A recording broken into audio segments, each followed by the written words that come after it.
21ஆம் தேதி மதுரை மாநாட்டு திடல் அவங்க புத்தகத்தில் இருக்கிற எல்லா உபாயங்கள் தந்திரங்களையும் காவல்துறையும் பயன்படுத்தும், தமிழ்நாடு அரசும் பயன்படுத்தும், திமுகவினரும் பயன்படுத்துவார்கள், நோ டவுட்.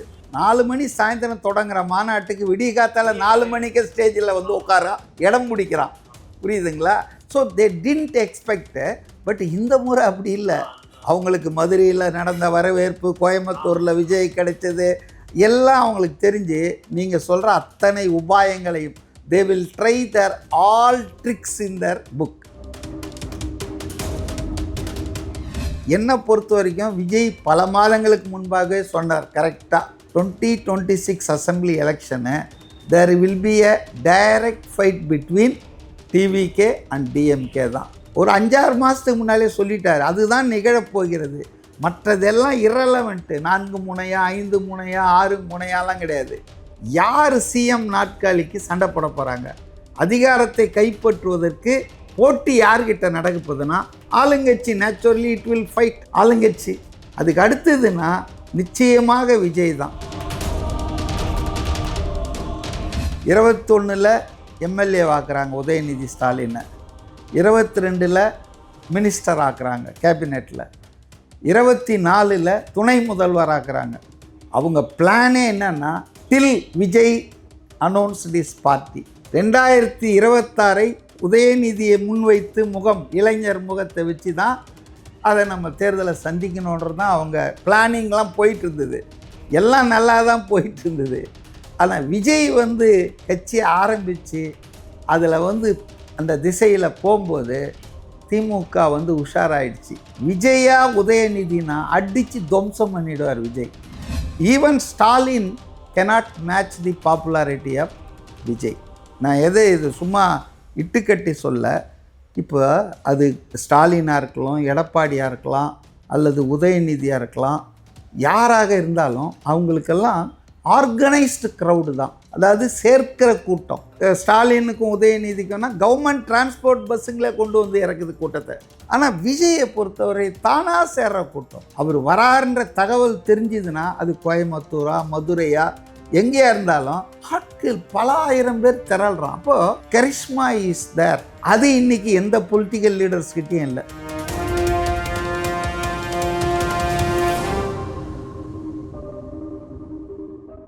வணக்கம், இது செகண்ட் ஃப்ளோர் தமிழ். பரபரப்பாக நடந்துகிட்டு இருக்கக்கூடிய கள அரசியல் சூழ்நிலையை பற்றி நம்ம அரசியல் விமர்சகர் திரு CK மதிவாணன் அவர்கள்கிட்ட நேர்காணலில் தெரிஞ்சுக்க போகிறோம். வாங்க வீடியோக்குள்ளே போகலாம். இப்போ மதுரை மாநாடு நடக்கிறப்ப, ஏன்னா முக்கியமான பிரைம் ஏரியா அது. இதுக்கு முன்னாடி ஆரம்பித்த நிறைய தலைவர்கள் மதுரையை தான் பேஸாக வச்சுட்டு தங்களோட அரசியல் இதே ஆரம்பித்தாங்க. ஆக்சுவலாக விஜய் அவர்கள் ஃபஸ்ட்டு ட்ரை பண்ணதே மதுரை தான். அப்போ கிடைக்கல, கொடுக்க விடலை. இப்போ கரெக்டாக போகுது. பட் எல்லாருக்கும் என்னென்னா, இப்போ நம்ம பேசின மாதிரி அங்கங்கே கூட்டத்தை லாக் பண்ணி வச்சுட்டு இப்போ நிறைய பேரை ரிலீஸ் பண்ணாமல், இல்லை வேறு ஏதாவது ஒரு முறையில் டிராஃபிக்கை ரொம்பவே டைட் பண்ணியோ, இல்லை வேறு ஏதாவது முறையில் குடைச்சல் கொடுத்தா விஜய் எப்படி சார் சமாளிப்பார்? ஏன்னா இவங்க டார்கெட் பண்ணியிருக்கிறது கிட்டத்தட்ட 25 லட்சம் கொண்டு வரணும், அதுக்கு மேலே சேர்க்கணும். அதுக்கேற்ற மாதிரி தான் அந்த மைதானத்தை அவங்க ரெடி பண்ணிட்டு வந்திருக்காங்க. இதை ஆக்சுவலாக தாவேகாவினர் மொத்தமாக சமாளிச்சிட முடியுமா சார்? ஏன்னா விக்கிரவாண்டி மாநாடு 15 லட்சம் அது சக்ஸஸ்ஃபுல்லாக இல்லை, அது இவ்வளோ பிரம்மாண்டமாக அமையணும் முன்கூட்டியே திமுக கணிக்கல. Intelligence failure. அதனால் அவங்க அன்னவேரா தேவர் காட் அன்னவேர்னுவாங்க ஆங்கிலத்தில். அதுபோல் அவங்களுக்கு இவ்வளோ பெருசு, அதாவது 4 மணி சாயந்தரம் தொடங்குற மாநாட்டுக்கு விடிய காத்தால 4 மணிக்கு ஸ்டேஜில் உட்காரா இடம் பிடிக்கிறான். புரியுதுங்களா? So they didn't expect. But இந்த முறை அப்படி இல்லை. அவங்களுக்கு மதுரையில் நடந்த வரவேற்பு, கோயம்புத்தூரில் விஜய் கிடைச்சது எல்லாம் அவங்களுக்கு தெரிஞ்சு நீங்கள் சொல்கிற அத்தனை உபாயங்களையும் they will try their all tricks in their book. அவங்க புத்தகத்தில் இருக்கிற எல்லா உபாயங்கள் தந்திரங்களையும் காவல்துறையும் பயன்படுத்தும், தமிழ்நாடு அரசும் பயன்படுத்தும், திமுகவினரும் பயன்படுத்துவார்கள், நோ டவுட். ஆனால் இது எப்படின்னா அவங்களுக்கு வின் சிச்சுவேஷன் தான். கேட்கும் கூட்டத்தை இவங்க கட்டுப்படுத்தினாங்கன்னா, லாக் பண்ணாங்கன்னா அதுவே திமுகவுக்கு ஆட்சிக்கு எதிராக போகும். ஏன்னா election is round the corner. May 2026 election இருக்குது. ஒரு ஜனநாயக ரீதியாக ஒரு அரசியல் கட்சியை மாநாடு நடத்த அனுமதிக்க மாட்டேன்றாங்க. இது வந்து ரொம்ப குடும்ப ஆட்சி, மன்னர் ஆட்சின்ற பிரச்சாரம் வெகு வேகமாக எல்லாரும் ஒத்துக்கிற மாதிரி போயிடும். There is no democracy. அதாவது ஈக்குவல் ஸ்பேஸ் கொடுக்கணும். இல்லை, தேர்தலில் மக்கள் முடிவு பண்ண போகிறாங்க யார் ஆட்சிக்கு வரும். ஆனால் அந்த மக்களை சென்றடையவோ சந்திக்கவோ தடை ஏற்படுத்தினா ஈக்குவல் ஆப்பர்ச்சுனிட்டிஸ் கொடுக்கணும். இல்லை, எல்லா போட்டி போடுற களத்தில் இருக்கிற இப்போ எல்லாரும் 4 முனை 3 முனை 5 முனை ஏதோ சொல்கிறாங்களே ஒழிய, என்னை பொறுத்த வரைக்கும் விஜய் பல மாதங்களுக்கு முன்பாகவே சொன்னார் கரெக்டாக. என்னன்னா 2026 assembly election there will be a direct fight between TVK and DMK தான் இப்படின்னு இப்போ சொல்ல ஒரு 5-6 மாதத்துக்கு முன்னாலே சொல்லிட்டார். அதுதான் நிகழப்போகிறது. மற்றதெல்லாம் இரலவெண்ட்டு. 4 முனையா 5 முனையா 6 முனையாலாம் கிடையாது. யார் சிஎம் நாட்காலிக்கு சண்டை போட போகிறாங்க, அதிகாரத்தை கைப்பற்றுவதற்கு போட்டி யார்கிட்ட நடக்க போகுதுன்னா ஆளுங்கட்சி. நேச்சுரலி இட் வில் ஃபைட் ஆளுங்கட்சி. அதுக்கு அடுத்ததுன்னா நிச்சயமாக விஜய் தான். இது பாஜக அதிமுக கூட்டணி, அவங்க கூட இன்னும் யாரெல்லாம் சேர்ந்தாலும் சேரலனாலும் அதெல்லாம் Seeman is not a serious player at all. அவர் வந்து பயிற்சி எடுத்துகிட்டு இருக்கிறாரு 15 வருஷமாக. வந்து இப்போ நான் வந்து சீமான் நிலையில் இருந்தால் என்ன பண்ணுவேன் தெரியுங்களா? ஒரு அங்கீகரிக்கப்பட்ட மாநில கட்சியாக இருக்கும். மக்கள் ஒரு 6.5% ஓட்டு போன சட்டமன்ற தேர்தல். அப்புறம் இதில் தான் கொஞ்சம் அதிகமாக, லோக்சபாவில் கொஞ்சம் அதிகமாக கிடச்சி, நம்ம அதை கணக்கில் எடுத்துக்கோணும். கடந்த 2021 சட்டமன்ற தேர்தலில் 6.5% ஓட்டு வாங்கி வந்து ஒரு பெரிய கட்சியாக, அங்கீகரிக்கப்பட்ட கட்சியாக, சொல்லப்போனால் 3வது பெரிய கட்சி. தனியாக போட்டி போடுறாங்க அவங்க. மற்றவங்கெல்லாம் இந்த கூட்டாஞ்சோறில் சாப்பிட்டுட்டு இருக்காங்க. இது தனியான பலம்.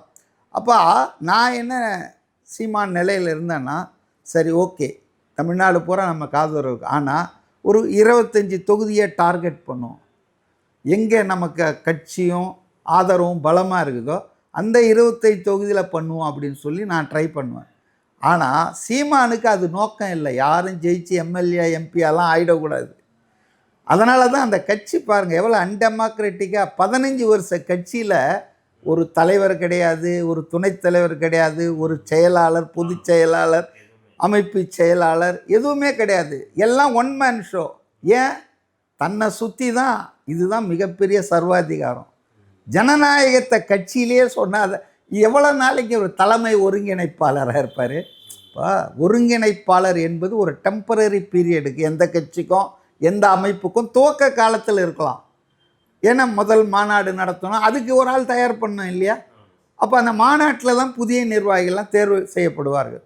இல்லைங்க 15-16 வருஷமாக வாங்க இது வந்து ஒரு அமைப்பு ரீதியாக வராமல் இருக்கு. காரணம் என்னென்னா, அதை திட்டமிட்டு அந்த ஆர்கனைசேஷனை தன்னுடைய காலுங்கீழே போட்டு வச்சிட்ருக்கார் சீமான்.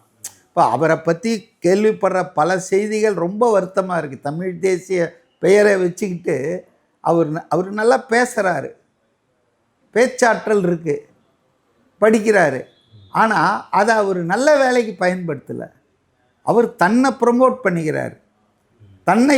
பண்ணிக்கிறாரு. அந்த கட்சி வந்து அரசியல் அதிகாரத்தை நோக்கி பயணிப்பதற்கு ஒரு இன்ச்சு கூட அவர் வேலை செய்யலை. காரணம் என்னென்னா, அவருக்கு அதில் நம்பிக்கை இல்லை. அவர் வந்து எந்த கட்சி ஜெயிக்கணும் எந்த கட்சி தோக்கணும் அதை தீர்மானிக்கிற ஆளாகவே இருப்போம். அதுக்கு 2 பக்கமும் வாங்கி போட்டுக்கலாம். இப்போ ஜெயிச்சு சம்பாதிக்கிற ஆட்கள் இருக்காங்க இல்லையா அரசியலில். இவரை பொறுத்த வரைக்கும் போட்டி போட்டே சம்பாதிக்கிற அளவுக்கு ஆயிட்டார். அதனால் அதிகமாக நம்ம அதை பற்றி பேச வேணாம். ஸோ உண்மையில் போட்டி திரு விஜய்க்கும் முதல்வர் ஸ்டாலினுக்கும் தான் இருக்குது. அதை கூட நீங்கள் கொஞ்சம் நோட் பண்ணி பார்த்தீங்கன்னா தெரியும். 21 எம்எல்ஏ ஆக்குறாங்க உதயநிதி ஸ்டாலினை, 22 மினிஸ்டர் ஆக்குறாங்க கேபினெட்டில், 24 துணை முதல்வர் ஆக்குறாங்க. அவங்க பிளானே என்னன்னா, டில் விஜய் அனௌன்ஸ் திஸ் பார்ட்டி, அவர் கட்சியை துவக்கிற முடிவை அதிகாரப்பூர்வமாக அறிவிக்கிற வரையில் திமுகவினுடைய செயல்பாடு மூமெண்ட் எப்படி இருந்ததுன்னா, MLA, minister, deputy chief minister, CM. 2026 உதயநிதியை முன்வைத்து இளைஞர் முகத்தை வச்சு தான் அதை நம்ம தேர்தலை சந்திக்கணுன்றது தான் அவங்க பிளானிங்லாம் போயிட்டு இருந்தது. எல்லாம் நல்லா தான் போயிட்டு இருந்தது. ஆனால் விஜய் கட்சியை ஆரம்பித்து அதில் அந்த திசையில் போகும்போது திமுக உஷாராயிடுச்சு. விஜயா உதயநிதினா அடித்து துவம்சம் பண்ணிடுவார் விஜய். இன்றைக்கும் நாளைக்கும் என்றைக்குமே. ஏன்னா விஜயுடைய டேலண்ட்டு, விஜயுடைய செல்வாக்கு, கரிஷ்மா, அவருக்கு மக்கள் மத்தியில் இருக்கிற நல்ல மதிப்பு, இளைஞர்கள் பெண்கள் ஆதரவு, இதெல்லாம் பார்த்திங்கன்னா மலைக்கும் மடுவுக்கும் தான் வித்தியாசம்தான். உதயநிதிக்கும் சினிமாவிலேருந்தே அவர் உச்சத்தில் இருக்கிறவர். இவர் சும்மா அவர் பாசை போட்டு அவங்களுடைய கம்பெனியை எடுத்து ரிலீஸ் பண்ண பதைகள் தான் இது இந்த உதயநிதி. அதனால் திமுக பழைய கட்சி இல்லையா, 75 இயர்ஸ் ஓல்டு இல்லையா, எக்ஸ்பீரியன்ஸ் இருக்கும் இல்லையா, அவங்க சென்ஸ் பண்ணிட்டாங்க. உதயநிதியை நம்ம முன்ன தூக்கின்னு போனோம்னா கதை முடிஞ்சுது.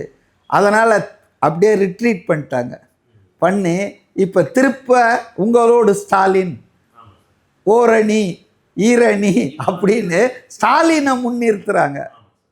புரியுதுங்களா? அதனால் அந்த மாற்றத்துக்கு காரணமாக விஜயுடைய வரவு தான்.